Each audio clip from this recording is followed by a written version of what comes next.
We're going to go in 3, 2, 1. Lions Lounge Lockdown, episode 28, all the way from the land down under. It's Dave Mitchell. Dave, thanks for joining us. No problem. Sydney, Australia here. That's where we are. In Sydney, yeah, how's the weather out there? But it's beautiful, isn't it?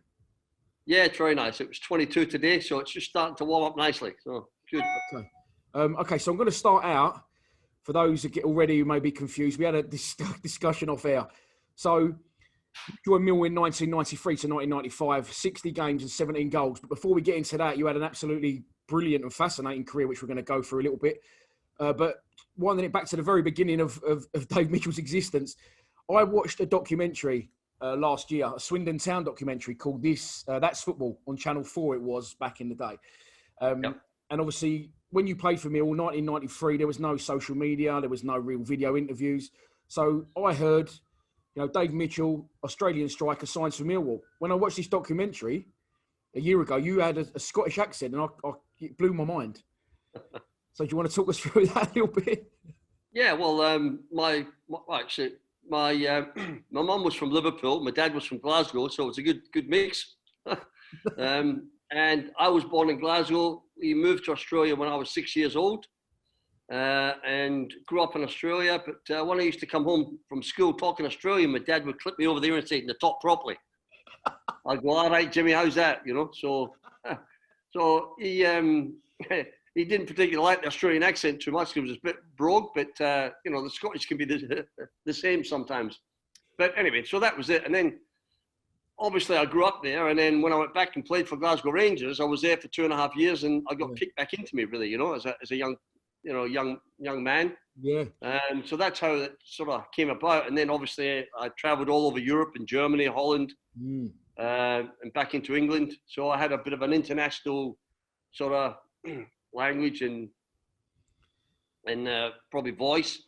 And my wife's a better half. She's actually very good at English, and she refined me. So it's not as rough as it used to be. Yeah, mate. It's an interesting accent, but covered by an very interesting and exciting career. As you said, you played 3 spells in England with Chelsea, Newcastle and Swindon Town. You was the first ever Aussie to play in the Bundesliga for Eintracht Frankfurt. Rangers, you went to China, you went to Feyenoord in Holland at one point. Let's talk about some of those clubs and some of those experiences. Let's start with Rangers, obviously big connections with Millwall. Yeah, with Rangers, my dad was a semi-professional player, and he actually wrote a letter to Stan Anderson, who was the assistant manager at Rangers at the time. Yeah. And he played with Stan, and he just said to Stan, "Look, my son's a very good player in Australia. He's played for the Australian national team, Australian youth team. He's growing up. He's very fast. He's professional. He wants to be a professional player, and that's been his long boyhood dream. And I think he's good enough, Stan. Would you give him a look at, a trial or whatever, and speak to the manager?" So back in those days, there was no emails and text messages. It was by, snail mail. So a letter came back with the Rangers letterhead saying that, "Listen, Dave, we'd be happy to have you as a trial if you could make your way over to Glasgow Rangers for the pre-season commencement in July. We'll have a look at you, and all your reimbursements will be paid back to you." Yeah. Which was fantastic for someone going on a trial. Of course. But I'd made it at quite a good level in Australia. Excuse me. And there was a lot of clippings that my dad had sent in the letter, so they could actually track me and find out about me. So I went over there, and I had a trial for about 3 months, and it was probably the worst winter they've had for ages. Right? And unfortunately, the club I was with in Australia, Adelaide City at the time, wanted a lot of big transfer fee. It was like $100,000 at the time, or $150,000. Right. And John Gregg said to me, he said, "Son, look, I can get a good player here for that, right? And, we like what we're seeing you, but we haven't seen you enough because we couldn't train. It was all the pitches were frozen for 3 months." So anyway, it was a bad time when I went there, and because I couldn't go any earlier because of the season in Australia hadn't finished. Well, okay. So, and back in those days, it was a scenario when your contract, even when it was finished, clubs could ask a transfer fee for you. And that was before the Bosman ruling. Of course. So anyway, I came back to Australia, and then I was pretty upset that the club had sort of stood in my way that way. And then I asked for a transfer, and I went to Sydney City, Hakoah, where Eddie Thompson, the former Aberdeen player and Hearts player, had played, and he was coaching. And before I signed, it was an Australian transfer record at the time of 35,000 Australian dollars. And I said to him that, look, at the end of the year, we win I said at the end of the year, I'd like to go back and train with Rangers again for a trial to see if I could make it as a professional. And obviously, Eddie Thompson was the national team coach and he was Sydney City coach. He said, look, son, I wouldn't hate to stand in anyone's way. I'd grant you that, but first we're going to win the league here first. And Sydney City were a very good side, and there was, one of 3-4 teams that could win the league. So, and I made an agreement with the owner at the time, who is a guy called Frank Lowy, who owns Westfield shopping centres. Okay. And he said, look, son, yep, we'll let you go, but we have, you'd have to pay the $30,000 or $35,000 that we paid for you, transfer fee back. Jesus. So anyway, long story short, we won the league that year, and I'm setting off to go back for Rangers for a trial, but I paid $30,000, which was every cent I had, to go for a trial back to the club. So I became a free player. So no one could ever hold me to ransom to say that we want you to not to go. We want a big transfer fee. So my own destiny was in my hands, so to speak. Yeah. Well, I sort of knew that if it didn't work out, that if I came back to Australia, I'd done well enough. A lot of clubs would probably either pay the money back or close to it, if I came back. So anyway, so long story short, after 2 months, John Craig came up and said to me, listen, son, we're going to give you a game this weekend, and we're going to see how you are with the first team, because at the time I'd been playing with the reserves. And after that, we'll make a decision. But just before I go into that, it's unbelievable. As I said, I spent every cent I had, and you could never do this these days, but because I was skint and had to get back, I bought a ticket off a Pom who was actually coming over to Australia, and he was staying in Australia, or he's jumping ship staying there. I bought his return ticket back. But what I had to do, because I didn't have any money left, it was like about $1,000 for the ticket. I had to pay $400 off him. He had to come to the airport, give me his passport. He put his bags on there, put his passport there and checked in for me. And then I ended up with his passport. I went through my passport, but if anyone ever pulled me up, I had his passport. You could never do it these days, but that's what actually happened. He was a tourist in Australia, and I bought his return ticket. So that's how skint I was, because I paid all that money, and it was about 20,000 quid at the time. That's what. How old was you at that point? Must have been young. I was 21. Jesus. You done well to have 30 grand in the bank in the first place. Well, that was through part of the transfer fee, and I'd saved up quite a bit, and I was playing football from a young age and getting paid actually in Australia. So, and playing for the national team. So we're in camps a lot. So I sort of saved, and I borrowed a little bit off my dad as well. So you must have had confidence in your own ability to put everything you had into it. Yeah, it was. Yeah. So going back to the story, where after that game, I'd had a fantastic game, and it was my debut, and it was Ali McCoist's first game that he'd scored. So he set me up in the first 2 minutes. I'd scored within 2 minutes of playing with Rangers first team. Brilliant. We're playing Queen of the South, and then I set Alistair up, Ali McCoist up. So he scored his first goal for Rangers as well as I did. So, and then the next week, during that week, they signed me. And it's a nice little story when John Gregg, who was my dad's idol at the time, and before we were signing a contract, he said, son, we're going to sign you for Glasgow Rangers. And I said, look, can you can you phone my dad up in Australia? So he phoned my dad up in Australia, and John Gregg said to him, Jimmy, we're going to sign your son for Glasgow Rangers. And I could hear my dad crying on the other end of the phone, Oh, brilliant. Because what he'd done. So it was a big thing with dad's idol phoning him up, telling him, I'm going to sign your son, There was no Sky Sports News or anything like that, was there? So that's probably the first indication you had that you'd done well. That's right. So you got the phone call, and that was it. So it was a big thing. So And then the following week, that week I signed, I made my debut with against Celtic at Celtic Park, in front of 60,000. That was, it was unbelievable, So there was myself, Ali McCoist, and I think Willie McStay was playing at the time. They all made the debut at the same time. Anyway, so then I went on to play for Rangers, and I did quite well there. I was in and out the team. At that particular game, I got man of the match, so that was great. So, but it's getting used to professional football, obviously, and I was in and out the team. And then the next year, I started quite well, and then John Gregg got sacked. Then Jock Wallace came in. Jock Wallace played all the players, and I was in and out again. And I didn't really establish myself as well as I would. I would have liked to, but still, I made a contribution. I won a cup final there, and then I decided I wanted to leave, because in my contract I put in there that I could go back to Australia as a free player, so that Rangers couldn't ask a transfer fee. Right. Okay. So, in between all that, rather than blabbing on a bit, I went to Hong Kong for 3 months, because I couldn't go back to Australia, because I came back to that. I would have had to sign for that club again, right, Sydney City. So I had within Found a 3-year period.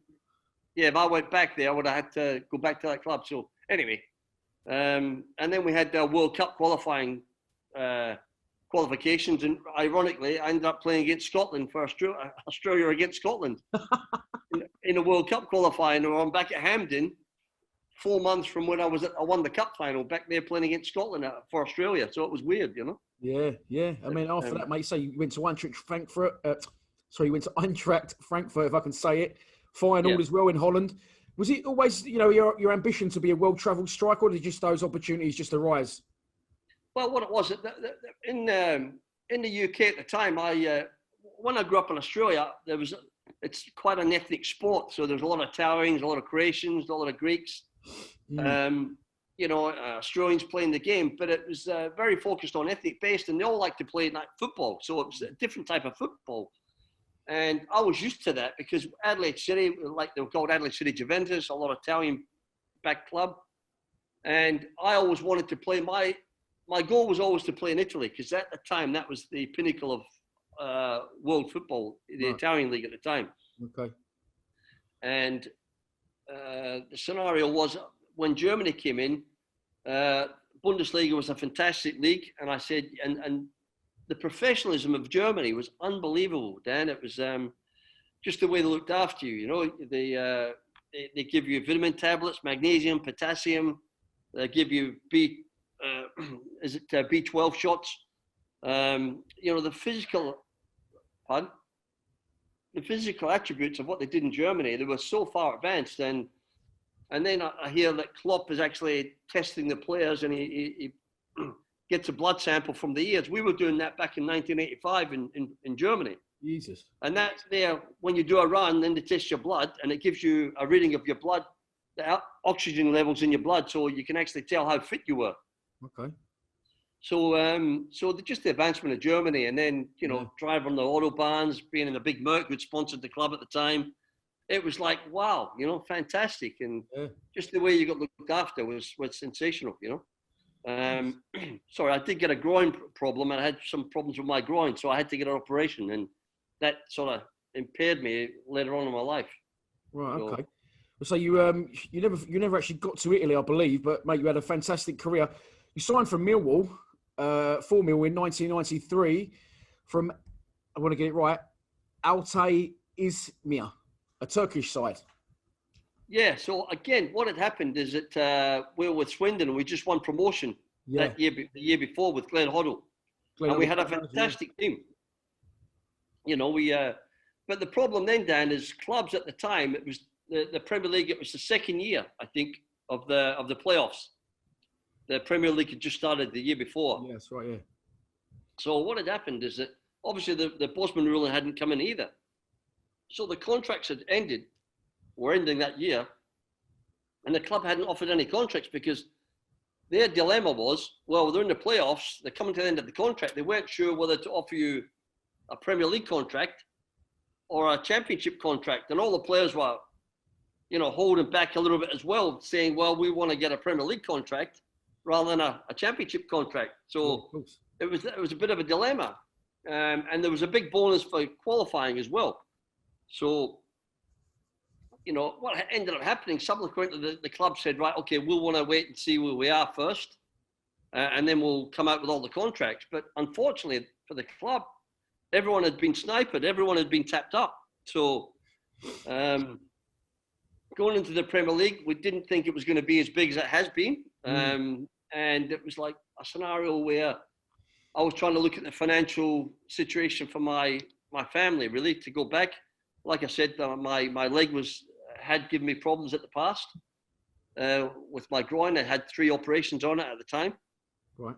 So it was a decision where, well, the club could only, couldn't offer me a contract. I was offered to go to Istanbul, actually, at first, to one of the bigger clubs. And that fell through at the last minute. And it was a big contract. It was all net money. And it was on my way home back, go there for 2 years and back to Australia. But unfortunately, when I got there, they'd signed an Argentinian striker. Right. And then that was disappointing because it was going to be a good club I was going to. And it was Besiktas. So that didn't happen. And then the agent came back and said, listen, there's another scenario here that Altide will come in, they'll give you the same money, same this, same everything. And I thought, okay, well, all right, I'll take it. But I was the first Western I'd ever had. Right. So going to Turkey at the time, Izmir, it was 43 degrees heat in the summer. Yeah, unbelievable. So anyway, after 2 months, you could see it wasn't going to happen. And then I came back after 3 months, I came back to the UK. John Goodman wanted me to come back to Swindon. But there was this rule, because I was training with Swindon at the time. There was this rule that the club couldn't sign a player back again within a year if you had left, because there was a few dodges going on or whatever. And so the scenario was that was an FA rule. So Swindon couldn't sign me again. So anyway, I was training with Swindon and nothing was happening. And then all of a sudden it went on Telefax or CFAX that Dave Mitchell has returned from Altide and he's a free player and he's this, that, and the other. And then all of a sudden a lot of notice came in, and there was Southampton came in, there was QPR came in, Glasgow Rangers came in, Glasgow Celtic came in, Millwall came in. So of all the clubs that were coming in, it was like, Joe, what's going on? So it was like, long story short, with Celtic had come in for me, and obviously playing with Rangers at the time beforehand, it was a big decision to go to Celtic because, the fans can be quite ruthless up there as well, Yeah. And it only happened twice before it happened. A player going for, and that was before Mo Johnson went there. So it was before all that. So, and again, it was Graham Souness was there and Walter Smith was there. Anyway, I got a call from Walter Smith to say that, look, we would like you to go to Rangers. So I had Rangers and Celtic chasing me at the time. Right. As well as Millwall. And at the time, Liam Brady was at Celtic, and he said, son, I want the deal to go through. We'll be back in touch tomorrow, and we'll finalise everything, right? So I said, okay, and I phoned my dad up, told him about Celtic so he didn't hear it and anyone else. I was going to say, what was your dad's response to you about Celtic? Yeah, he was a blue man through and through, but he said, son, they're a great club, go and sign with them. It's, if they're offering you a contract for your livelihood, and that's great, they're a great club, so go and sign with them. So that was good. And then what happened, Celtic played a game that night and lost. So I didn't hear back the next day. And then all of a sudden, Liam Brady was sacked. Oh. So, and then I get a phone call, and his assistant was Joe Jordan. So Joe Jordan gets on the phone. He goes, son, I want you to still come. 99%, I'm getting the job.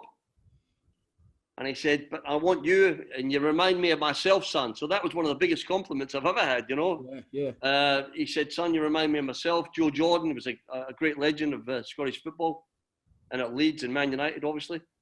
So 2 days later, then boom, he didn't get the job. So, and that's when Mick Macari got the job. So that fell through. And then, then I had Barry Silkman badgering me on the phone to try to come to Millwall. He goes, "Come on, we'll come to Millwall." And Who was that? Barry Silkman? Barry Silkman, yeah. Who was that? He was an agent, right? He was an agent at the time that looked after a lot of players. Reg Burr was the chairman at the time. Okay, yeah. And he knew Reg quite well, and that's how I ended up going there. But he was doing the deal. Anyway, Mick McCarthy got on the phone, and Mick's a gem, really. You know, he's straight forthright. He goes, "Oh, Mitch," I said, "I'd like you to come. You battered me. When I played you, I've still got the bruises now, and you didn't give me, you know." And again, Mick was, you know, he was buttoning me up, obviously, but he was just saying, "Mate, I hate playing against you, and I know defenders don't like playing against you. I want you to come to Millwall. We can match any club, you know, that's on the table for you." And I thought, well, that's a big shout. But anyway, Rangers had come in as well, but they only wanted me for 3 months. Okay. So it was a 3-month contract at Rangers with a chance to maybe be at Rangers, and that's when Rangers were big at the time. And it was a scenario where Southampton sort of dwindled a little bit because their manager was under the pump. And I just liked what Mick was saying. He said, "Come to the Den, come work with me. I've got a fantastic assistant, and it's a new stadium. The crowd will love you, the way you play, and everything else." And you know, at the end of the day, he just convinced me that it was the right place to come at the right time, and it was fantastic. You know, we've got fond memories when we came to Millwall, and it's a couple of funny stories that I could tell you if I don't take too long telling my career. You've got as much time as you like, mate. Don't worry about that. But yeah, so it was a great. Come to the Millwall, and it was fantastic. The Den was great. The fans liked me, and you know, I give everything in the game, and I think they realised that. And it was funny, being at Swindon, you weren't sort of appreciated as much, the fans, although you did well. And I was a guy that scored, but I set up a lot of goals for other people as well. Yeah. And I think in Swindon, they didn't appreciate that so much. But anyway, there was a lot of good players at Swindon at the time as well. But we tended to play a lot of good football, and then we run out of steam a little bit, you know, overplay sometimes, and then we get caught in the counter-attack. Yeah. Whereas Millwall probably suited my game a little bit better, a little bit more direct, and we've got a lot of good crosses coming in from Mr. Cunningham and Jason Van Blurk and the like. So so it was a special time, Millwall, when I was there. It was unfortunate we didn't make it to the Premier League, but we had a team that was good enough to get there. Yeah, definitely, mate. I mean, let's get on to the 93-94 season. Is your first season as a Millwall player. I think you joined around October time, if I'm not mistaken. You played 29 games and you scored 9 goals in your first season. Was your debut, I have looked this up, was it a 4-0 loss at Bolton? Do you remember? I came on as a sub then, I think, yeah. I came on, was it 4-0? God, I can't remember that. But yeah, I came on as a sub to that game, one of the games, yeah. That was my first one. Then the next one was at home, yeah. What's your first impressions of, you know, your teammates? You get on well with the boys? Yeah. No, look, I mean, there was a good mixture, and I think there was a lot of good young boys there, which Mick had brought in. And obviously Keith Stevens was a captain, and old Rhino was the Pied Piper. Very good leader, good lad, and yeah, it was great to be amongst them, you know. And we had a couple of other boys that were older but were injured and weren't playing regularly. If they could have got them on the park as well with the experience for the young players, it would have been, you know, it would have been even better. Yeah. Well, so you joined, I think, around October. Then we sort of kick on after Christmas, and we hit a bit of a purple patch. You end up scoring towards the end of the season 6 goals in 6 games, which steers us towards the playoffs. I spoke to you over email. I was actually ball boy for one of those games. 1-0 win at Grimsby. You scored an header at the Coldblow Lane. And then you run the other direction to where I was. I thought I was going to get on the camera, but it didn't happen. It wasn't to be. But yeah, you sort of found your feet well and scored 6 in 6. That's was that your first experience of playing in the Championship then? At that point? No, because I'd played also with Swindon. Cool. Sorry, yeah. So for the 2 years prior to that, but yeah, no. So it was we won the playoffs as well at Swindon. Obviously, I think we came 5th that time, and playing Leicester in the final, where we beat them 4-3. But yeah, no. So getting the playoffs was great. I think we came 3rd that year. I think. Yeah, we did. Yeah, we came 3rd. Yeah. Right, and we just sort of pipped out. I think when we played Forest at the Den, we knew we had to beat them because they were a point ahead of us, and we were both in good form. And yeah, I think we scored first, and I think they went and equalised. But I think we drew 1-1, or 2-2. I can't remember, but I remember that game. That was the pinnacle because they knew that they were a point ahead and we couldn't catch them, and there was about 5 or 6 games left. So I think that sort of killed us, that game. Yeah. So I think one of those games you talked about was 1-0 at Wolves as well, when we played Wolves at home. Yep. And it's a funny story that I'll tell you about. When I came back to Australia, I actually ended up coaching. And I was coaching in the A-League here, which is the Premier League here, the top league. And I was at Perth Glory. So from Sydney to Perth is like from London to Turkey. That's how far it is. And we're playing in the same league, right? So it's unbelievable, the distance traveled. And so I was away in Perth, which is the Western Australia, and Sydney's over the eastern coast. So it was like, it's a 4 or 5 hour flight. Wow. And anyway, so I'm over there and I'm stayed there myself, and I'm having lunch with some people in the city.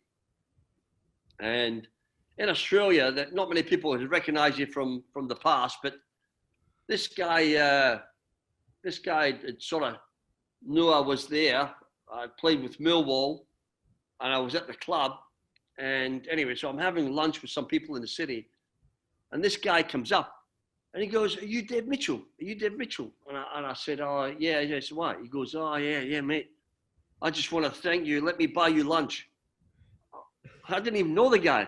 And I said, "Who are you?" I mean, I said, "Look, I can't remember his name, but anyway, he said, "Mate, I'm a promoter here in Western Australia. Any tickets you want to come to our concerts?" And he brought out Black Eyed Peas and Fergie, and he brought out Sting. So he brought some really big bands out. He was a big promoter in West Australia. And I said, "Oh, that's great." I said, "Well, how do you know me?" "Oh, what happened there? You saved my life." I'm looking at him. I said, "Mate, I don't even know you. How does I save your life?" He goes, "Well, mate," he said, "I was over trying to get some, doing promotions of some bands in England. And I was trying to get them over to come to Western Australia, in Australia. And we were trying to get Led Zeppelin. I negotiate with Led Zeppelin band, and they were all in London at the time. And we'd flown into London to specially do this business meeting. And Robert Plant, obviously, is Wolves' biggest fan. I don't know if you knew that or not. I didn't know. Robert Plant from Led Zeppelin. He's their massive fan, so he's their anyway. And so they all went to the game to watch us versus Wolves, Millwall versus Wolves. Right. Robert Plant didn't go, but all the entourage went, and this guy went as part of that group. And they were coming out. He said, "We're coming out from Millwall, and you'd scored the goal 1-0 to beat Wolves 1-0, and Graham Taylor was the manager, and and we were walking back out the way, and we got caught, and this gang of Millwall guys come up, goes, "Oh, you go, where you fucking you going?" "Well, excuse me, sorry." Anyway, so they cornered these guys, and they were like, didn't know what to do. And they went, "Where are you from then? Where are you from then?" This gang. And the guy goes, "Oh, we're from Australia." He goes, "Oh, yeah." And the guy was quick. He thought on his feet. He goes, "Oh, mate, I'm from Australia. I come over to see Dave Mitchell. He scored a goal again. They won today." And the guy goes, "Oh, yeah, Mitch, you're a friend of Mitch's, yeah?" He goes, "Yeah." He goes, "All right, mate, no problems, you know." He walked away and he went, "Shoo," you know. He said, "So I ever thought I met you, mate?" He says, "I'll buy you lunch, no problems, you know." Yeah, definitely. Why not, mate? So incredible that someone like that. But yeah, he was. He just went down the wrong street, right? You had a big car park at the back, but they running late and they couldn't get in or something. But yeah, I remember actually saying, talking about Wolves as well. My brother took me on Boxing Day. You scored away at Wolves. We drew 1-1. Corner, front, flick on, and then you come in and edit it in. That's just a memory that just popped into my head there. Yeah, right. Yeah. From another time. But let's talk about the playoffs then. We get Derby. We finish third. They finish sixth. And it doesn't go to plan over either leg, really. I was just looking at our team there for the second leg. Keller, Cunningham, Huxford, Pat Vandan, Howe and Keith Stevens, centre back. Terry Hurlock just in front of them. Alex Ray, Malcolm Allen, Greg Berry, Jamie Morley and yourself. It's a good side, mate. A good, strong, experienced side as well. Yeah, look, I think we lost the game. We'd lost the tie away, really, the first game. And again, Mick, I think Mick put his hand up and said, look, it was my fault the way we lined up, because I think he went with a back three. Yeah. Back three, it ended up becoming like a back five, so they pushed you on. And so it was a funny, and we hadn't sort of worked on it enough. And that might be, if Mick looks back on it, a little bit of inexperience from his point of maybe going there, being ultra cautious and sort of getting penalised, for them banging in a couple of goals and losing the tie there, really. And then coming back, it was a mountain to climb, and we thought we could maybe do it. We nicked the early goal, but it wasn't to be. They scored, So, and I think that's probably, when you look at that, that's, from a coaching point of view, do you want to be in the front foot? Do you want to be in the back foot? And no matter whatever you do, if it's wrong, if you don't win, it's wrong. Yeah, of course. Right? Yeah. So that's a wonderful thing. Exactly. So Mick could have turned around and said, let's go for these guys. Let's have a real go at them. And then we could have cupped the same. And everyone said, oh, why didn't you defend? So, again, no matter what, if as a manager, if you don't get the right result and you've changed things, you get the blame no matter what. Of course. There was some big characters in that side. Let's talk about a few of them. We've had so many stories. Everyone seems to have a Pat Vandan Howe story. Yeah, well, look, I mean, actually, Pat was a good guy. He was a nice, quiet guy, funny enough. You know what I mean? I mean, I've got no stories to tell as such, because I used to get out and then just shut home because I was under orders, right? So not to have too many drinks. Yeah, no, look, there was a lot of characters, Terry Hurlock, what a guy, He's Millwall through and through, So it's a great period that time, and really enjoyable. So, I mean, some of the stories, you could come and say a couple, but it's not really. It was all fun and games, right? Yeah, let's leave it at that. Let's talk a little bit, if you don't mind, about. I mean, as we've already discussed, you was a very, very well-travelled player by this point. You'd probably seen a lot of things, especially playing in Turkey and stuff like that. The night, obviously, we lost at the Den, the absolute chaos that ensued after that. What was the feeling around the dressing room at that point? Well, yeah, we were locked in a little bit, and then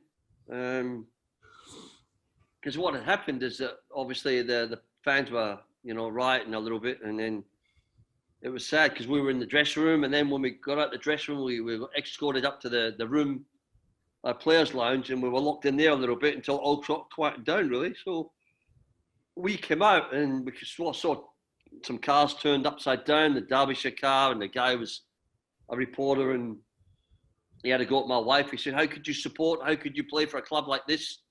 Mm-hmm. My wife said, look, we're sorry, but it's not the majority of the fans. The fans here are good. And my wife, she's a diamond, right? And she loved the Millwall fans. And she goes for their passion, right? And that's where they come from. They just love the club. But, as what happens, somebody starts something else, somebody else joins in, and it just unravels, and unfortunately that's what happened that night, I mean, there's instances in the stand where, my wife was there with the kids, and you'll have a Millwall fan shouting at the referee, and shouting all sorts of scenarios and abuse and verbal forward words at the referee. My wife would turn around and say, excuse me, we've got kids here. And the guy would turn around and say, oh, sorry, love. Right? It's like, nice, meek and calm, But yeah, it is what it is. And that's the unfortunate part. There's a couple of naughty fans, and they didn't like the result, and everyone just joined in, I think. It was one of those scenarios. Yeah, it snowballed, definitely out of control. That's the end of that season. A brilliant season, obviously, with a little bit of a cloud over it. We go into the 94-95 season. You played 31 times, scoring 8 goals. That's not a bad return at all, considering we finished 13th that season. Obviously, a disappointing league finish, but it will always be remembered for the FA Cup run, the historic FA Cup run of that season. Funny enough, you probably you wouldn't have seen it. We interviewed Jason Van Blurt last week, and he was calling you Agent Dave Mitchell because he said you was responsible for getting him a trial at the club. Yeah, well, look, I think I sort of, I just went to, when he asked me if I could help him, I think he played over in Holland, and Jason, we were together with the national team. And Jason was a good player. Had a good sweet left foot, you know, and he could stick the foot in, and he could run all day, and he had, you know, left foot. So I had no problems promoting him to Mick to say, look, he's really worth a look at, Mick, and Mick, you know, if he gets a strong enough opinion and he believes in the person, then he go, all right, we'll have a look at him. And I think I got in touch with Barry Silton, because I said to Barry, look, there's another player here. He's played for the national team and he's a good player. So I don't know if you could, you know, swing anything for him, but he'd be worth signing, you know, for sure, you know, if we could get him. And of course, I think Mick has got a bit of Scottish blood in him. He's always in for a bargain. So he was getting a lot of Irish young players, and he had a good network of some Irish players he could get for free and not much money, and he could still, you know, that was Mick's. He was very good at that, where there wasn't much money to be had. He could actually build a team and get some good players. And I think throughout his whole career, Mick's always had not so many pennies to spend, and done very well and had a great career from it, you know. Yeah, but you should say that. You know, with no fewer than 39 probes used that season. And striker-wise, you had a lot of competition. Clive Allen, Richard Cadet, Kerry Dixon, Alistair Edwards. Jesus, remember him. John Goodman, obviously, who ended up leaving the club eventually for Wimbledon. John Kerr, David Oldfield. I'm sure he was a striker as well. Blonde fella from Leicester. And obviously, young Scott Taylor. A striker, yeah. Well, I remember that season. I mean, I didn't start that season off too well because I ended up getting a sore back. I had a bit of a back problem. Right. And I got knee. I remember getting kneed in the back. Well, the keeper challenging me, and then that just, it was about 6-7 weeks. It was nagging me. It was like I couldn't get rid of it, and I tried to play on with it, and it just wasn't good. But yeah, no, look, I mean, I think Kerry came just when I had just left, I think. Okay. And I think Clive Allen had come, and Clive was good, but he obviously, for all the goals he scored at Tottenham, he just couldn't score for us, and he was getting a lot of good positions, and he was sort of getting a bit anxious, and you know, the crowd were getting on his back a little bit with that. But yeah, for some reason he just couldn't score for us. But he, you know, a superb player and great holding the ball up and his positional play, and a good lad as well, you know. Yeah. Alistair Edwards, he was Australian, wasn't he? Yeah, Alistair's sort of Australia, sort of Scottish background as well. I think he was 2 when he went to Australia, grew up, and Alistair played in Malaysia a few years and did very well, successful, and then sort of came over.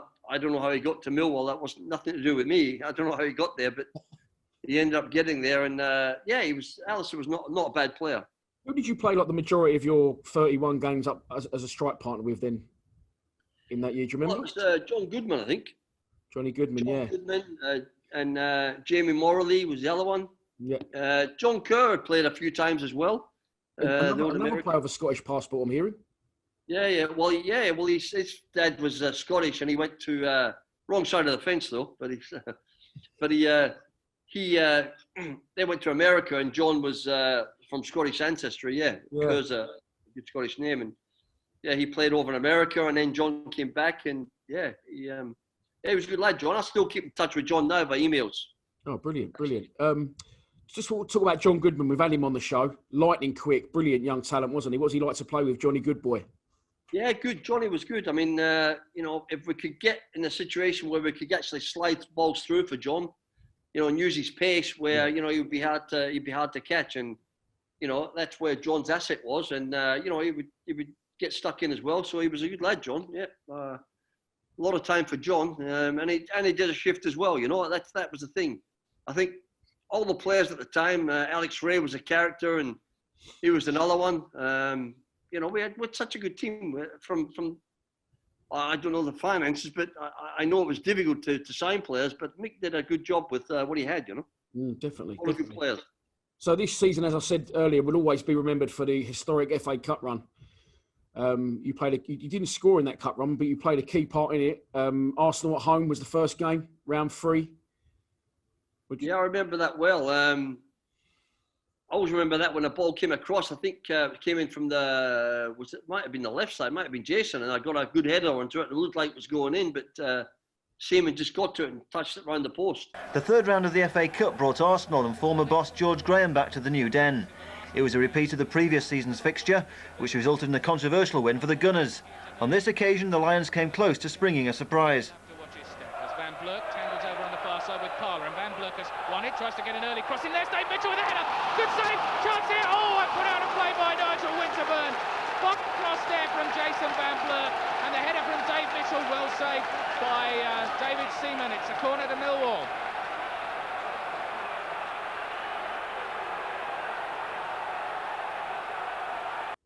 And that was that, and then that was 0-0, so it was like a great atmosphere again.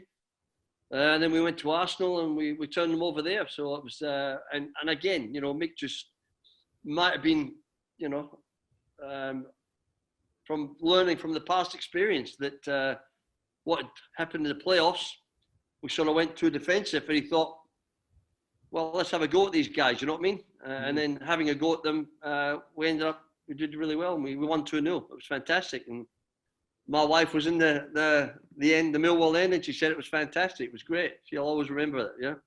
Yeah, brilliant night, mate. I was actually there as well that night as a young 14-year-old. Mark Beard gets the first goal. One of a good core of youngsters that came through at that point, along with Ben Thatcher and Mark Kennedy, got the other goal. What was that? What was they like? Was they a pain in your arse, them youngsters in the dressing room? No, they were like good. Play up. They were good lads. Yeah, you know, no, they were good lads. Kennedy was good. He had that natural sway about him, and he had a good left foot, had a good shot on him, and he had a bit of a jink to get past people. So yeah, he's a good player. And sorry, who scored the other one? Who was it? Mark Beard got the first one. Beard was good. He was a character as well, you know. So it was Jack the lad. Ben Thatcher, he was another one. He was getting involved in the England youth team, but Ben was good. Good lad. Yeah, they're all good. I had good memories. And I think I was one of the older statements at the time coming into the club. And I think Mick mentioned it to me once. He goes, Mitch, you walking into the club, everyone, you just give the whole club a lift at that time. You know, it was great. And that was a big compliment from Mick to say that for me, because he said that, you know, you walking in, it meant something to all the players that, oh, we've got someone that can, you know, get stuck in and create goals and score goals, you know. So it was that was a big compliment from him. Brilliant. And then obviously we win at Highbury that night 2-0, and we face another London derby in round 4 at home to Chelsea. That was 0-0. That was carnage as well. Yeah. Well, look, I was at Chelsea for a period, but that's as I said before, I had 3 groin operations. So me playing over at Holland. Some of my last games were I played against PSV Eindhoven, who were the European champions at the time, and scored 2 goals, hit the crossbar, and ran riot, and got man of the match and like raves. And then when I was at Chelsea, I got injured. I went to the Olympics for the Australian national team, and then the new manager wanted to get an old Dutch player in that he brought in, one of his old guys, and so it was a bit of a problem for me. So then I said, right, okay, I'll go to Chelsea. But again, I went in January, and Chelsea weren't the club they are now. So it was quite difficult. They were run quite poorly, I must say. And they had no, a lot of clubs are probably, apart from the big 5 or 6 clubs, you know, Chelsea would like to be a big club, but at the time they weren't. Yeah. And, you know, they didn't have any support for players. I had injuries. I had 3 groin operations. And it was just a bad time for me. And then when Glenn came to Chelsea, we were playing the reserves together. And I was just getting through another operation. And he could see the talent I had. He said, look, if I get the job done in Swindon, I'll take you down there with me, you know. Brilliant.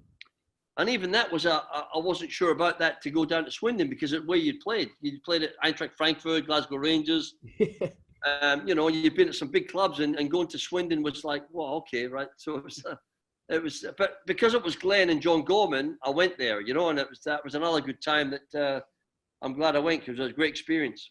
Yeah. So you face your old club Chelsea at the Den. Was there a feeling on the back of what you just said, there was a bit of a point to prove against them, you know? Yeah, absolutely. And, you know, Erland Johnson was the player at the time, and I know Erland well. Erland was over at Bayern Munich for a time, and Erland and I were still good friends. Still get Christmas cards from him. So, but he was a great guy, but I really wanted to prove it, and he knew that as well. So it was just unfortunate I couldn't sort of score against them at the Den and win 1-0, and that was Dave Mitchell sticking up at the club, you know. But it was a great game. And then when we went back to Chelsea, we thought, well, it's going to be tough here. And then it was a great night. And then we won by penalties, you know. Didn't fancy a penalty that night yourself, no? Pardon? Didn't fancy taking a penalty that night yourself? No, I didn't. And it was a scenario when the fans came on, the Chelsea fans came on and invaded the pitch afterwards, right? So it was quite bad, actually. Yeah. And one took a swing at me, you know. So, but anyway, there you go. That was. Yeah. So obviously we've had Casey Keller on very recently, Jason Van Blurk. So we've seen some clips, but yeah, as Casey Keller makes the winning save, you, him, and I think I can't remember who the other player is, but you actually go over, like just out of shot. Right. One of the Chelsea fans obviously gives you a nudge from behind while you're not looking and knocks you over. Yeah, I remember that. Yeah, and then we turned around, and the police were on with the horses, so it was trying to get everyone off, you know. So yeah, but still, what they had, you know, we had about 8,000-9,000 Millwall fans there, so I still fancied against the Chelsea fans. Not wrong, mate. Not wrong. And then obviously we get. I mean, it's a bit of an anticlimax, but we get knocked out against QPR. We were a Premiership side at the time. They're still a good side, but after this major scalps of Arsenal and Chelsea, you would have had high hopes going into that one at Loftus Road. Yeah, look, it was so late on as well. I think it was a handball, but I think his hand got knocked up, and as he was jumping, his hand got knocked, and then the ball hit his hand. You know, so. That was unfortunate, and it was late on, I think, as well. Yeah, it was. Yeah, about 85 minutes, I think, from memory. Yeah, and so there was no time to recover from it, and it was like, you know, there was no time to throw everything at them, and yeah, that was unfortunate because I think they went to play Man United the next game. I think that would have been great as well. That would have been another great run. As I said, you know, it's sort of the season before we finished third and have a good push for the playoffs.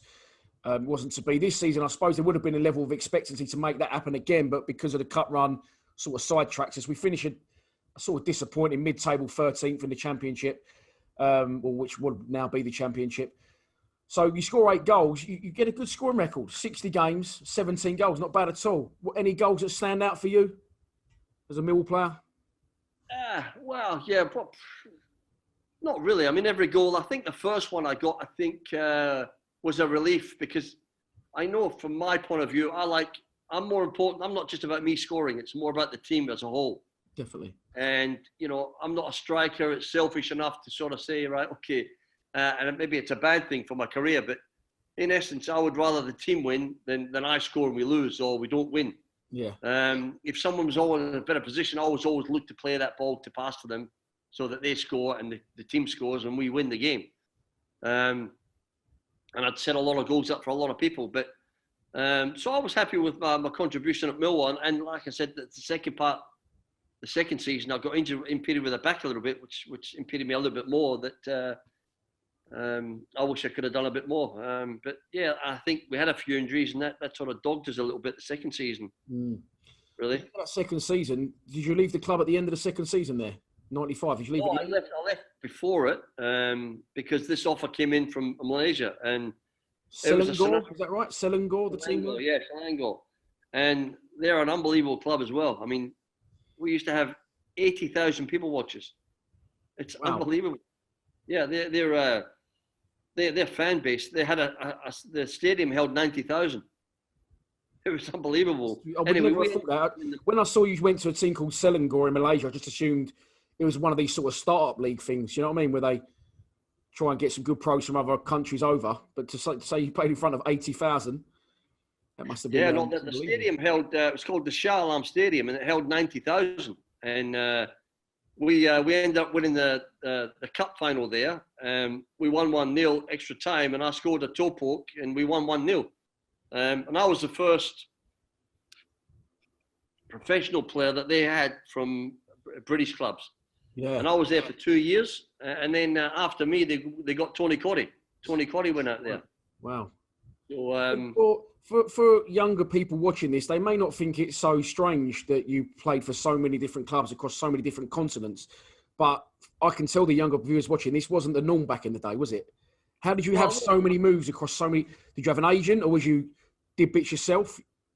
I think what it was, Ben, they found out how bad I was and the club got rid of me every 2 years, you see. So they moved me on. No, look, it was for me. Like I said, I've been to Australia. We travelled all over Asia as an Australian youth player and the national team player. We went to China. We played in Malaysia. We played in Singapore. We played in Thailand. So travelling in football was always a thing for me, and I always wanted to play in Europe. Like I said, Italy was the pinnacle at the time. But to go and play in Germany, to go and play in Holland, I learned languages, so I could speak German, I could speak a bit of Dutch. Yep. It just opens you worldly, and you know, you meet a lot of people and how things are done, and it gives you just a great opinion. So I could meet someone in Australia from Germany or Holland, from Glasgow, from Millwall, from Turkey. You know, you can have a bit of a conversation with them, and it's great. You know, it was great. It's absolutely fascinating. Like, brilliant. You travelled the world doing something you love. You said obviously you left before the end of the 94-95 season. How did that come about, that opportunity? Did you have to go to Mick and say, look, I've had this offer, I want to, you know, maybe slip off? What happened? Come in, yeah. Someone had come in, and again, you know, my groin was a bit of a problem, but my ankle was starting to give me some problems, you know, and I just thought, look, I probably, and I wasn't, it was a disappointing year for us, obviously. Obviously, I was thinking we would go to Millwall. We came third that year. Hopefully, we get back into the Premier League, you know, and that was the goal, but it didn't happen. And then my contract was finished at the end of that year, and it was like I could have played another couple of years there and signed on, but you know, my ankle was starting to hurt me a little bit because I've had an operation on my ankle. Yeah. And I just felt that I didn't want to stick on at Millwall for another year and not be the player that I had been. And, you know, Mick might have left. There's a new manager come in. He wants to bring his own players in. So it's always a revolving door. And just that scenario where, you know, I really enjoyed it at Millwall, and it was a great time. And I just felt that the offer that I had in Malaysia, it was going to extend my career for about a couple of more years, and I was earning good money, probably more than I was at Millwall. So it was bit of a no-brainer. Trying to financially secure your future, because not like today, the money that players are on these days, it's unbelievable. We did well at my career, and you know, I wouldn't change it for anything. No, mate, brilliant. You was very, very well thought of at Millwall. Never was that more evident than when I said you was coming on. The fans are absolutely buzzing for this one. So, a brilliant Mill career. I always ask this question at the end: a standout memory or a funny dressing room story. If you've got any, you could share with us. Oh, well, standout memory. Look, it's when we. You know, when we used to win a game, we'd come in and the guys used to sing songs in the dressing room. It's just that atmosphere was great. And, you know, I had a sort of relative who was a Millwall fan, actually. And just seeing him after the game, and he was jumping for joy that we'd won. Yeah, nothing really sticks out in my mind. You know, I remember Mick coming in one game and saying, listen, you know, if you don't win this game, I'll probably get sacked. And we all pulled it together and we ended up turning the game around and won the game, you know, and then we said, oh, no, we're stuck with Mick again, you know what I mean? How's that for pressure, boys? If you don't win this, I'm going to lose my job. Yeah. So, and then Ian Evans was a great manager as well, you know, great coach. Yeah. Ian, so, and he's always fit for a laugh as well. But, yeah, just memorable times. And, you know, I love the Millwall fans. We liked it there, and it was very, very good. Very good time. Brilliant. If you could, I always ask this question at the very, very end as well. If you could go out tomorrow night, I know you said you wasn't really a big drinker because the missus used to rein you in. But if you could go out tomorrow night, have a meet up with 3-year-old Millwall teammates, who would be the three? Well, it depends. If you want a party, you'd go out with Keith Stevens, Alex Ray, and Ben Thatcher, I think. That you go out if you want to have a party, you know. If you want to have a bit of a sensible talk, you go out with the Yankees, you know. You go out with Casey Keller, John Kerr, and Bruce Murray, I think. So it depends on what night you want to have. Dave, brilliant, mate. It's been an absolute pleasure talking to you. Thanks so much for joining us. Ben, fantastic. And all my best wishes to Millwall, and hopefully they can get up this year where they belong in the Premier League. Brilliant. Thanks a lot, mate. Thanks, mate. Bye-bye.